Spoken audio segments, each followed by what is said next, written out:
SRT, what's important about SRT is that it stay unique. I mean, we do respect the brands. Whenever we create an SRT, we try to do something that kind of amplifies the basic DNA of the brand.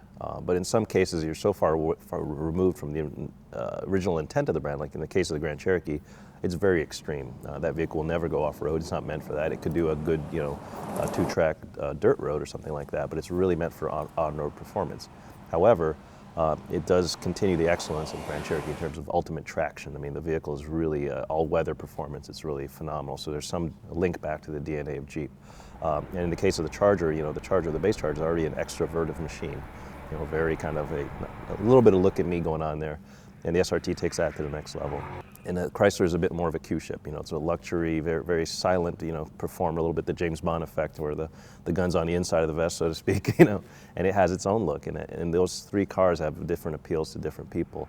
But at the same time, whenever we create an SRT, everything is functional. Everything on the vehicle has a function. There's no superfluous design. If there's an aero add-on, it's because it actually negates lift or creates downforce. If there's a scoop on there, it's because it cools the engine or cools the brakes. So it's really a purpose-built vehicle.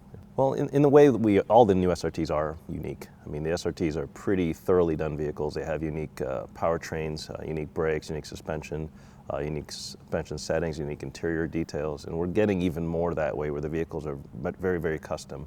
In the past, we had very subtle details that we added on. Now we have unique fascias, unique sills, completely different seating inside the car because SRTs need to be exclusive and special in their own right. I think we're at a very historical point in SRT right now. We've never launched so many vehicles at once. It's going to really open up the market to a whole new type of customer. It's really, the foundation product is so good, and basically the sound deadening is so good in the cars. There's sophisticated details, some of the best passive safety systems you've ever seen. And now you sprinkle I would say the SRT magic dust, and you created something very special. In most cases, these vehicles have no equal. There really isn't anything quite like them at that price point. A lot of people have abandoned this kind of rear drive segment and gone to front drive. And as everybody knows who's an enthusiast, it's very hard to handle north of 400 horsepower, even north of 300 horsepower with a front drive setup without going to all-wheel drive.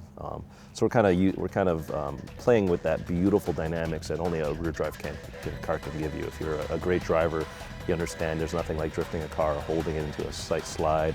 That's a lot of fun, and we have a lot of systems in the car that allow you to kind of explore the limits of the car and kind of reward your skill, so to speak. So that's a beauty of the rear drive architecture, and it lightens up the front end so it can perform. So it's exciting. We're kind of one of one in a way with the Charger and the 300, unless of course you want to pay twice the price. So it makes us unique almost by default. And I think the Grand Cherokee offers something really nobody offers at its price point either. I think it's going to be known as the ultimate performance SUV.